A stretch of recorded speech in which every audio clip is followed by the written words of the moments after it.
Well, as of this year, the CDC puts estimates around 59 million or so for the number of U.S. adults suffering with arthritis. It's a lot of people in oftentimes a lot of pain. So today we are delving into this chronic disease with an expert in the matter. We have Dr. Eric Erb, with orthopedic specialist in sports medicine, joining me in this sponsored segment. Dr. Erb, thank you for being here. Thank you for having me. All right, so I was just sharing with you, I do have slight hip arthritis because I fractured it at a very young age.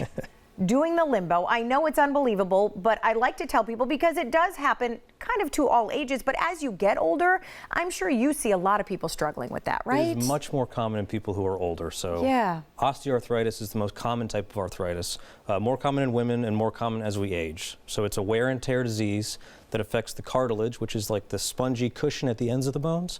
And so as we get older and as we experience life, there's less and less of that over time. And what happens is we end up developing the symptoms of arthritis, which is pain, swelling, and stiffness, and sometimes can lead to things like injections or surgeries to try and improve the patient's quality of life. And as you talk with folks about the symptoms, are there often times where it's like they'll write it off because it's something that just happens as they age and then you realize it is a little more serious? Yeah, so when you don't know that you have it or it hasn't been something that you've experienced before and it's only been going on for a couple of months, some people will try to ignore it or just keep on doing the things that they can do.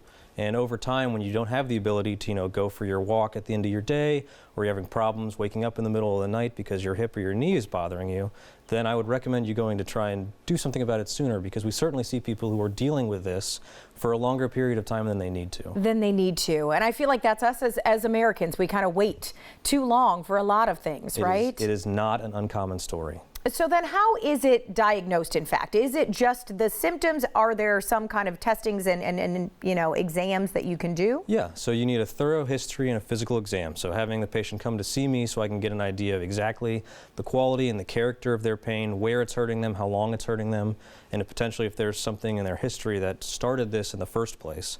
That, in combination with getting a chance to examine their patient's hip or their knee, and then getting advanced imaging. So from our standpoint, usually all we need is an x-ray that we can get in the office and then see that same day. And very rarely we need something a little further like an MRI, but most of the time it's just a radiograph that gives us an idea of what your diseased joint looks like. Okay, and does it often get worse with age? Is there a way to maintain kind of where you're at if you start to struggle with it? It only gets worse with age. So there's nothing that we can do to reverse the progression of arthritis. There are things we can do to help with the symptoms. So the first question we ask is whether you need surgery or don't need surgery.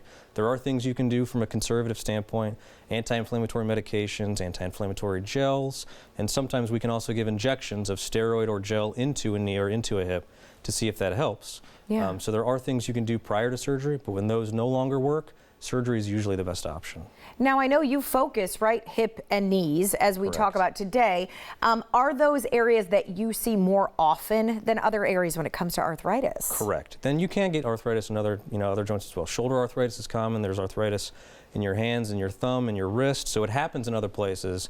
It's just I specialize in hip and knee arthritis, and so that is one that we especially see most common and prevalent in today's population. And I know that when our seniors age too, breaking a hip, things like that they're at risk for that, and that can really be detrimental to their lives. So I imagine getting treatment for things like this and really being aware of your body can only help you prevent some things like that, right? And that's our goal, is to help people's quality of life. Yeah. So people that are struggling with hip or knee pain that's been chronic and going on for years, that's the bread and butter for my practice, is to have those patients come and see me so I can do something to get them back to the things that they were doing prior that they can't do anymore because of the pain in their joints. What are some of the recent advances? We know medicine is always coming a long way while we're sitting here, right? And we don't realize, oh my gosh, they have something new that can help me. What are some of the recent advances in this area? It's quite a lot different now than it was 20 years ago. So one, the perioperative period is much more comfortable for the patient. We have found the vast majority of joint arthroplasty surgery, so hip and knee replacement surgeries that we are doing now, are done on an outpatient basis. So we are having patients go home on the same day, which they used to be in the hospital for 4 or 5, 6 days after this type of procedure. So we really streamlined that to be much more efficient. The technology around the implants is constantly getting upgraded, so the implants are lasting longer, and we have more technology that we can use intraoperatively. So things like robotic total knee replacements are much more common these days, which allow us to be much more precise with the cuts that we're making during surgery. All right, if someone out there is concerned they have arthritis, they want to reach out to your team, tell us where you're located. Is it best to just call and kind of set up a consultation? Yeah, so if you don't have an orthopedic surgeon, we are OSSM, so Orthopedic Specialist in Sports Medicine. We're located in Granville, so 2750 Newark Granville Road, Okay. Out on the east side of Columbus. And you know, we are happy to see you for any hip or knee or any other orthopedic problem that you have. All right, get you figured out, get you on the road to living life pain-free as we hope. So, That's our Dr. goal. Erb, thank you so much. Thank you very much.